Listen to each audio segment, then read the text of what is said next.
Ќе ги замоли дуи и албанците генерално дека Македонија има проблем со тоа што е наметнато на сила. Нели збореше Мицко криминалци дека се тие 8 што гласа од кај него, нели Крсто, Бети и други. Нели беа криминалци? Нели ги исклучи од партија? Па истите тие криминални действија сега е во можност да ги анулира. Само да ја извести Грција едно, а внатрешното уставно уредување има 2/3 да го спроведе.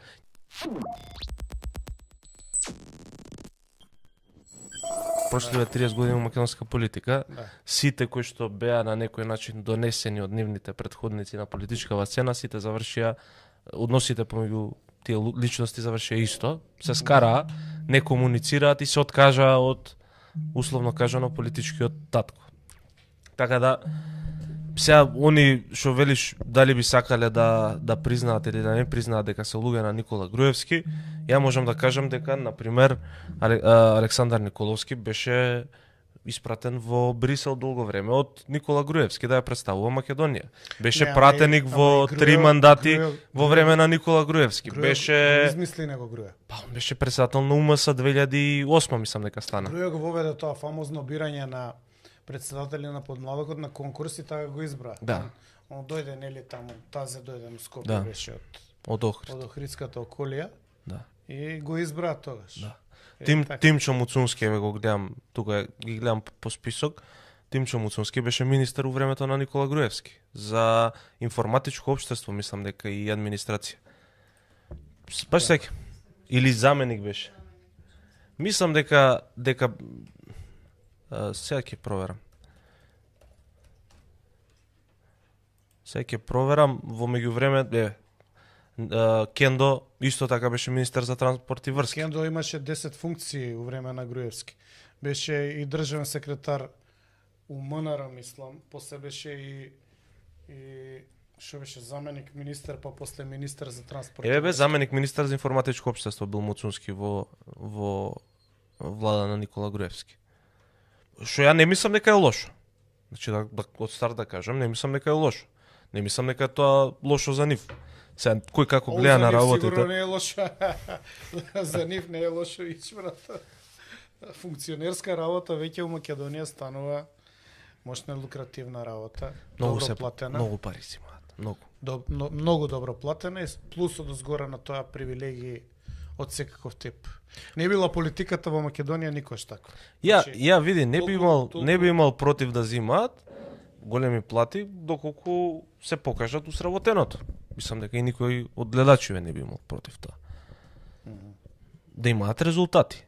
Љупчо Димовски, мислам дека исто така беше некој заменик министер за земјоделие во влада на Никола Груевски. Така да А чекај, како е представена влада така, новите кадри на види, таа е сликата која што се сака да се представи, нели он нови кадри, нови лица, нови луѓе.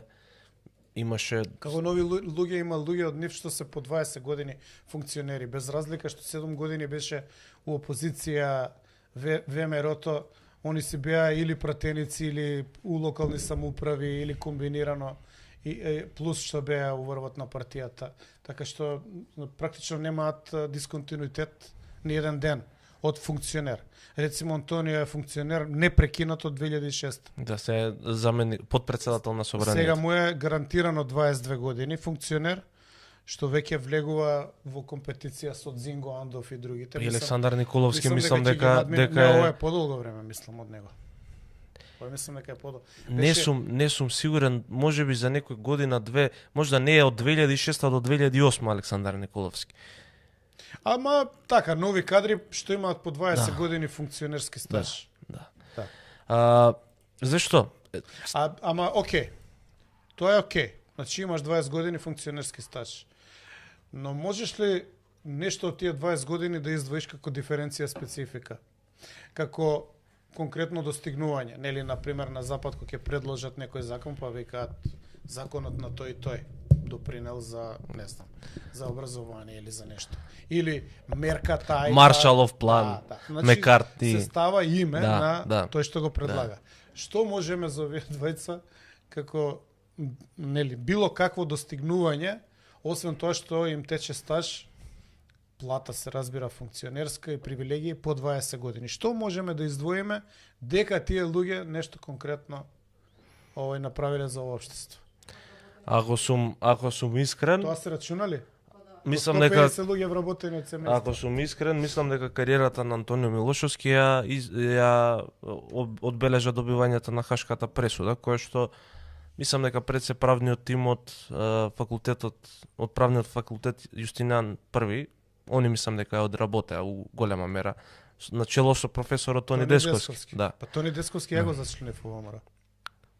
Што збориш? Кај мене има потпишано присуство. Тони Десковски е член на ВМРО. А сопругата беше министерка за правда. Таа стратегија, брат. Рената Десковска. Да. Што е сигурно? Да. Добро, интересна ексклузива. Позната оваа информација. Добро, и Тони Десковски... И он беше близок сите тие години до Груја, додека Груја беше премиер. И практички, кој што гледаш преку таа активност во Меѓународниот суд на правдата, формулирањето на тезите, мислам дека он ги тераше тие работи. И еве зашто сега Тони Десковски не се појави. За мене, да речеме, енигма зашто он не коментираше промената на името, зашто не се спротивстави на тоа. Бидејќи помогна во тимот кој што ја бранеше Република Македонија, односно нашето право во рамките на меѓународното јавно право, нека можеме да го сочуваме, односно се наречеме како што ние мислиме. Не само што извини, не само што не реагираше тогашка, туку го премолче фактот што неговата сопруга, професорката Рената Десковска, во суштина ја спроведе правно промената на името, затоа што мислам дека Министерството за правда ги пишуваше уставните измени, значи го пишуваше и бришењето на основни сите тие делови, ги пишуваше лично, дали била министерката или незиниот правен тим, мислам дека Рената Десковска беше и сите законски измени понатака ги пишува они. Десковски за ОКТА, да, арбитражата, ама... И сега како го објаснуваш ти тоа, маж и жена, едниот за СДС, другиот за ВМРО, тоа е нешто као добра семејна стратегија, увек да се на власт. Па види, има и друга сега стратегија која што се спроведува секојаш да бидеш на власт, а тоа е овие побегуливе познам, овие побегуливе повлен. Тие се секојаш на власт. Па ти Изет Меджити, значи го надмина Дуи во функционирањето како дел од власта, затоа што Изет Меджити имаше мандат за пратеник од редовите на Дуи до 9 мај. До 8 мај, нели, кога беше вториот круг од изборите. Изет Меджити го продолжи мандатот како пратеник, како представник на Влен. Да. Така да, во суштина, тоа е Изет Меджити го надживеа Дуи, практично. Немаше таква ситуација во Знам, но знаеме дека 80.000 членови на СДСМ буквално се евакуираа, зема појасот за спасување, наречен Максим Димитриевски и Знам. Си ги измија рацете од гревоите од промена на името, договор со Бугарија, од шарена револуција. Не, си го зема континуитетот, ти му го донесоа на Мицко.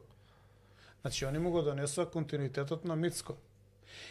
Меѓу другото нешто се зборували, се знаели, имали нешто ново, еве. Дали сте слушнали, ќе се враќали името?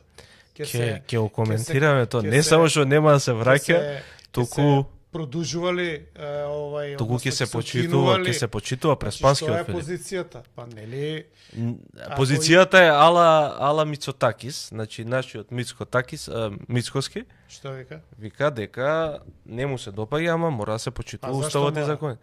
Па сега зашто мора? Ја направив една добра споредба, мислам дека на Facebook за тоа. Значи, мала дигресија. Не му се допаѓаше составот на владата, така? Да. Му требаше, рецимо, за Борко Министерство за спорт, пошто се блиски, нели? Да го части Министерство.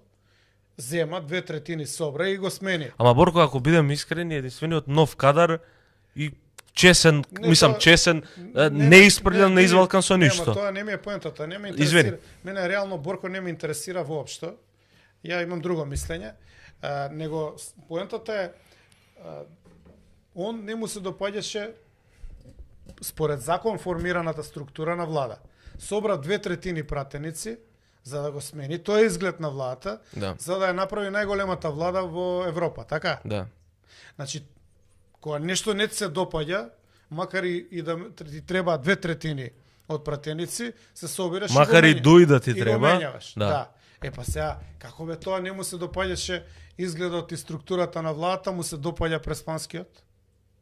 Види, Па едноставно ќе ја извести Грција дека го прекинува Преспанскиот и ќе ги направи веднаш потребните уставни измени, ќе го врати уставното име со 2/3 и со Дуи. Ќе ги замоли Дуи и албанците генерално дека Македонија има проблем со тоа што е наметнато на сила. Нели збореше Мицко криминалци дека се тие 8 што гласаа од кај него? Нели Крсто, Бети Да. и другите? Нели беа криминалци? Нели ги исклучи од партија? Па истите тие криминални действија сега е во можност да ги анулира.